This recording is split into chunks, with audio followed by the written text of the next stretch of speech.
Have you ever stopped breathing while sleeping? How many times per night? And for how long? Do you know if you stop breathing for more than 10 seconds, many times per night, you may lose interest in sex and you may experience erectile dysfunction. Why? Because good sex needs a strong heart. If you have severe sleep breathing problems, such as severe sleep apnea, and you don't do anything about it, then there's no way you're gonna have a strong heart. Even worse, you may end up having some kind of cardiovascular disease and may die early because of this kind of sleep breathing problem. Why 10 seconds? Because that's a medical guideline sleep doctors use. If you go to a sleep lab, do a sleep study, they will monitor how many times you totally stop breathing during sleep for more than 10 seconds, or how many times your airflow drops by over 30% for more than 10 seconds. And these combined together called apnea-hypopnea index, AHI.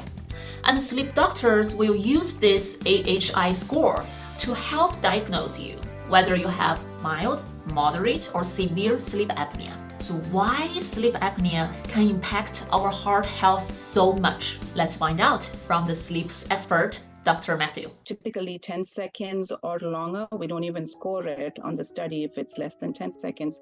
10 seconds is a long time. And again, it's 10 plus, right? I mean, so sometimes it's 15 seconds, sometimes it's 20 seconds of pretty much no breathing or really shallow breathing.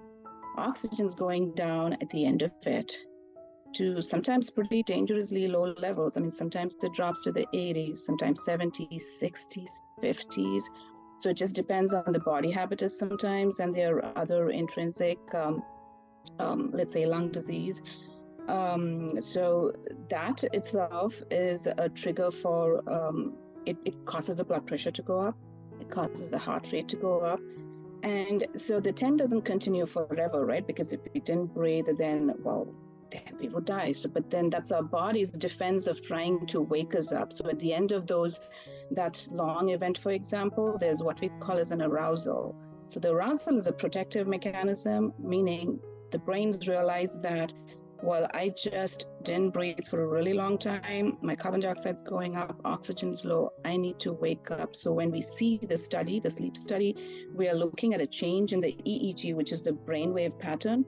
And we see the brain's woken up, but then the patient's not realizing it. So that arousal sort of, wakes the patient up, and the patient, senses something is wrong. He's not aware of it. He or she is not aware of it. And then they wake up after that event, and then the airway, the throat opens up and they start breathing again. But the downside to that arousal, and again, this is happening in severe sleep apnea, for example, it's happening hundreds of times a night. So that pause in the breathing, the oxygen low state, and the arousal is happening, let's say a couple of severe sleep apnea patients I saw last week, it's happening hundreds of times at night.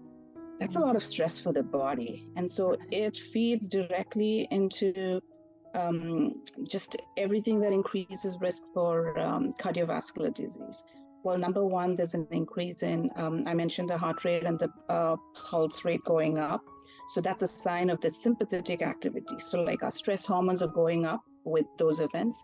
Mm-hmm. So the heightened sympathetic surge is what we call it. That feeds into that risk factor pathway.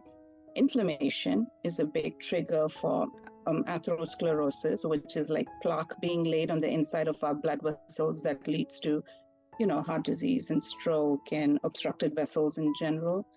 And so those are the two biggest factors: the inflammation that happens from the frequent interruptions to sleep, and the low oxygen states, high carbon dioxide states, all of which feed directly into the pathway towards cardiovascular disease. And I mean, I'm talking about heart attacks, heart failure, newly diagnosed heart failure, worsening of existing heart failure, stroke, atrial fibrillation, which is, like one of those bad heart rhythms, and And as scary as it is, when I talk to patients, if it's severe, I do educate them about the risk of, especially with severe sleep apnea, not mild, maybe not even moderate, severe sleep apnea, there's a risk of sudden cardiac death.